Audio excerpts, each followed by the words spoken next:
Karizmatik. Today we are cracking open a relationship guide that frankly has one of the most provocative titles I've ever seen, 10 Hidden Weaknesses of Women. It's from a speaker named Karizmatik.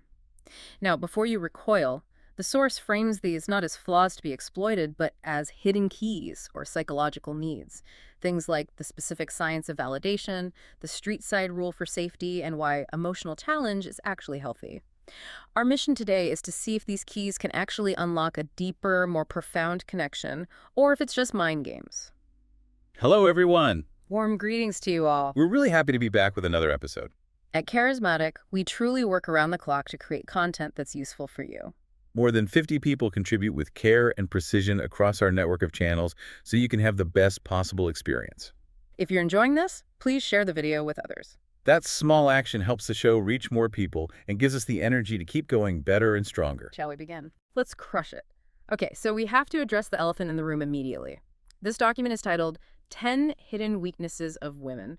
When I first read that, I'll be honest, my guard went up. It sounds, it sounds like a battle plan for a siege. It does sound aggressive, doesn't it? Like you're looking for cracks in the armor. Yeah. But having gone through the material, I think the author, Karizmatik, is using that language very intentionally to grab the attention of a male audience. He frames this whole thing as didash, which, translates to brotherly advice. Right, so it's the locker room talk, but elevated to psychology. Exactly. Yeah. And he sets up this metaphor that is actually quite empathetic. Yeah. He asks you to imagine a woman who seems like a fortress. She's independent, she's strong, she has high walls. That I don't need anyone vibe that is so common today. Yeah, which is a valid vibe. People are busy, they have careers. For sure. Completely valid. Yeah. But his premise is that those walls aren't there to keep everyone out permanently. They're there to filter people. And these weaknesses he lists, they aren't defects in her character. They are deep-seated emotional needs. He calls them psychological keys.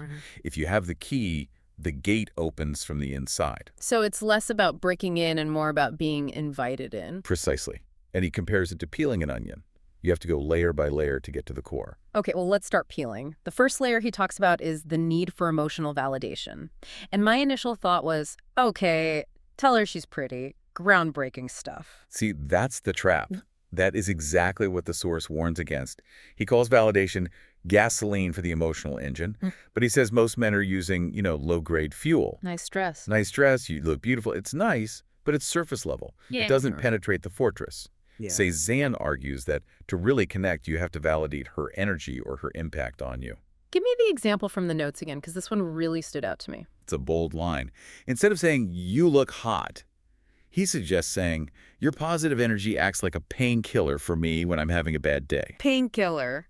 Wow, that is a heavy word. It is, but think about what it signals. It says, I don't just see your exterior, I feel your interior. And your presence actually changes my physical state. It creates a dependency in a positive way. It connects her existence to your well-being. And this isn't just poetry. The source brings in the heavy hitters of psychology here, John Gottman. Oh, the guy who predicts divorce with math. That's the one. Gottman's research found that in successful relationships, there is a specific ratio, 5-to-1. 5 positive interactions, validations for every 1 negative interaction or criticism. 5-to-1, that seems high. I mean, if you have a bad argument, you have to do 5 nice things just to balance the books. Essentially, yes. Yeah. If that ratio drops, the relationship destabilizes, like a bank account. You need a surplus. So Karizmatik is arguing that validation isn't just flirting. It's the maintenance required to keep the relationship solvent. But how do you know if it's working? I feel like sometimes you give a compliment and it just bounces off. That's where the hidden key concept comes in. The source says you need to watch for biological feedback. It's not about what she says back. Look at her eyes. Okay. Do they light up? Does she shyly touch her hair? Does she pull her shoulders back? Involuntary reactions. Right. If you see those, you've hit the target. You've validated a core need. If you don't see them, you might just be offering empty words. Which requires you to actually be paying attention. And that slides us perfectly into the second point, which I found fascinating because it flips the script. Sensitivity to male body language. This is a crucial pivot. Usually, advice columns tell men how to read her body language.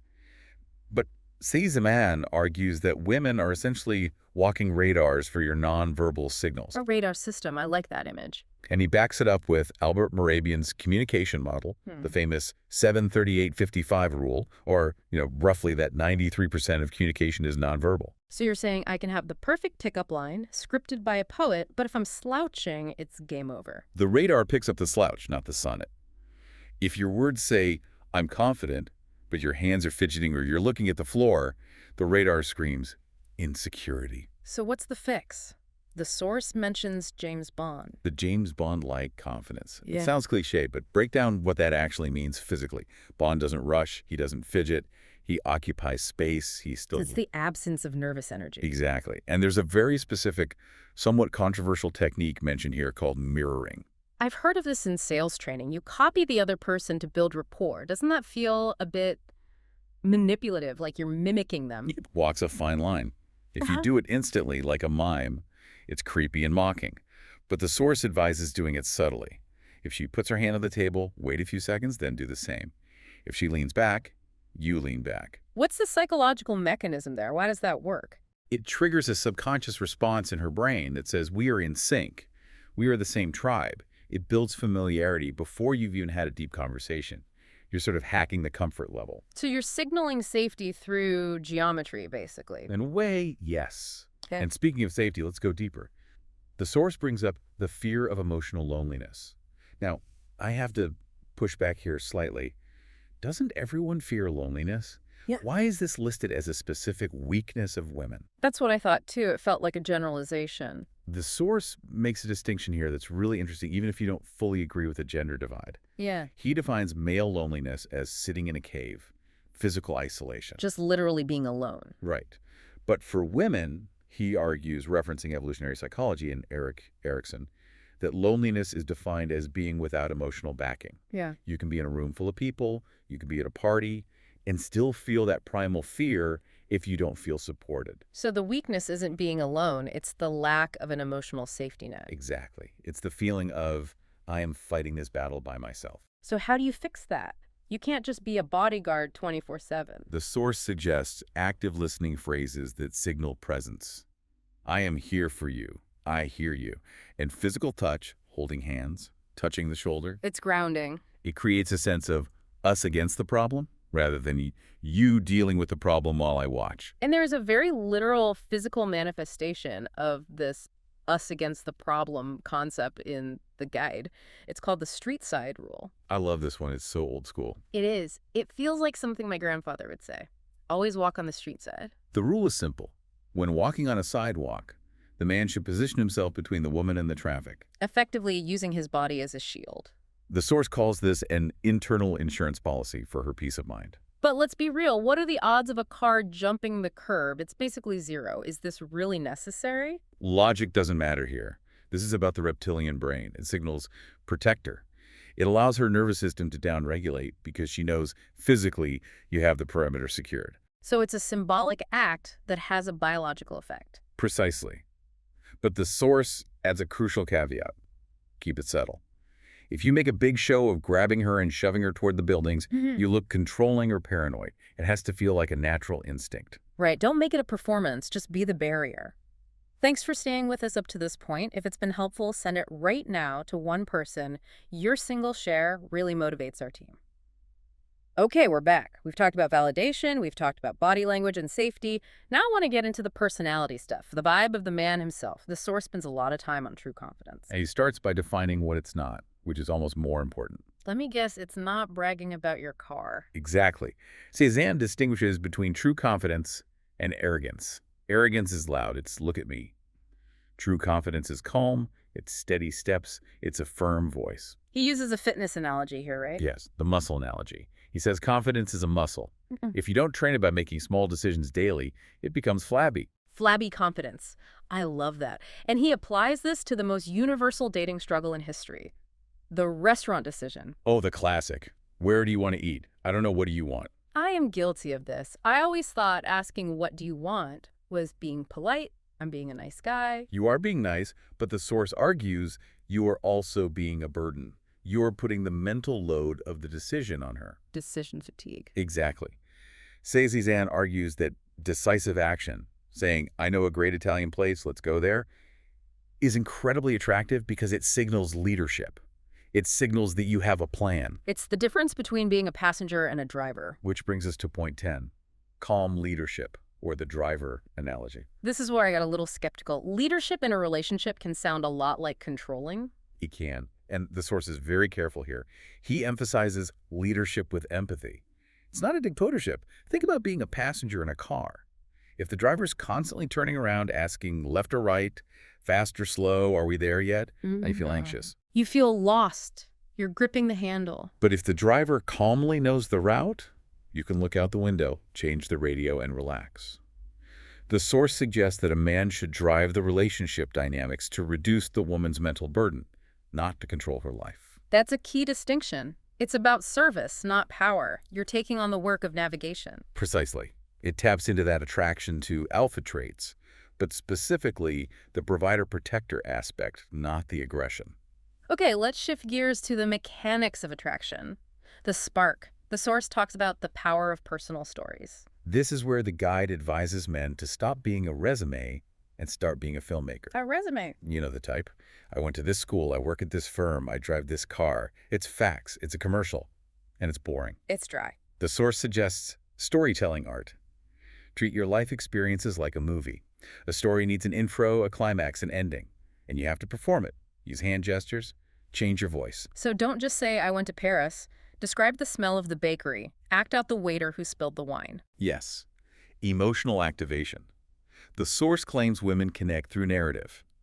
If you can take her on a journey with a story, you are bypassing her logical defenses and connecting right to the emotional center. You're making her feel, not just think. And speaking of feeling, what about humor? Point 7 is smart humor. Humor is described as a dopamine hit, but Cezanne suggests a specific flavor. Playful teasing or gentle mockery. Now, this is high risk. There's a very thin line between teasing and being a jerk. There is. And the source warns. Absolutely no insults. The goal is gentle mockery. The example given is perfect. Let's say she tells you she loves exercise, hiking, the gym, but then you walk past a furniture store and she stops to admire a giant plush sofa. Okay. You smile and say, ah, look at that. Your favorite piece of workout equipment. Okay, that's good. It calls her out, but it's funny. It's playful. It shows you're paying attention, but it also shows you aren't intimidated by her. You can poke fun.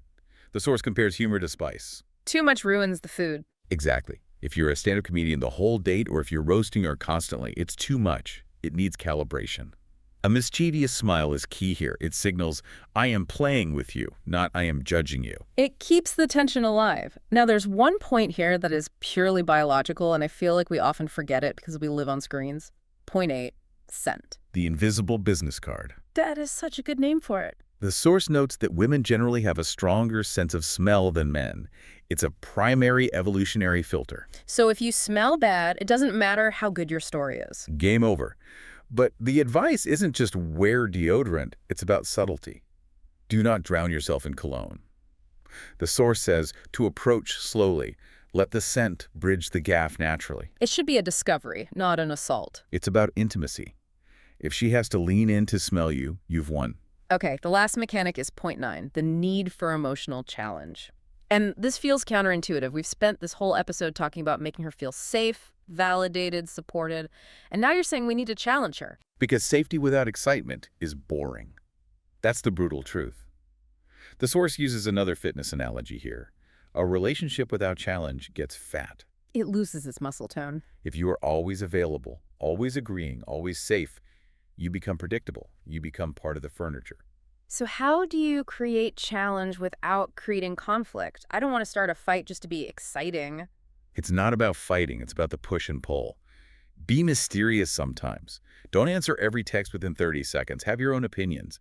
Be willing to disagree. So by showing you have a backbone, you actually make the safety you provide more valuable. Exactly. It signals that you are a complete person. You are inviting her into your world, not just collapsing your world into hers. It fulfills a deep need for growth and excitement. So we've peeled the onion, we've looked at the 10 points, but the source ends on a pretty serious note about responsibility. He does, and I think this is the most important takeaway. Cezanne says, power comes with responsibility. He acknowledges that these keys, validation, body language, emotional security, are powerful enough to destroy a person if misused. You could use this to manipulate someone into dependency. You could love bomb them with validation and then pull away. You absolutely could. That's the dark side of this knowledge. But the source defines a real man as someone who uses these tools to build, to construct a relationship where the woman feels safe, understood, and excited. It's about being a builder, not a demolition crew. Exactly. The source frames it as creating a space where she can let down those fortress walls we talked about at the beginning. Not because they were breached by force, but because she feels safe enough to open the gates herself. That's a beautiful way to put it. And it really changes the perspective from pickup artist tricks to emotional intelligence. It's empathy weaponized for connection. You aren't tricking her. You are understanding the human being behind the armor. So what does this mean for you listening? Maybe it's about noticing the small things. Which side of the sidewalk are you on? Are you listening to fix or listening to validate? And remember, we often think of weaknesses as things to hide. But understanding a partner's weakness, their need for validation or security or leadership, is actually the highest form of respect. You aren't seeing a flaw. You're seeing the need, and meeting that need might be the strongest thing you can do. A little food for thought next time you're out walking near traffic. Thanks for being with us to the end. If it helped, hit us. Like, leave a short comment, and share it with someone who'd enjoy it.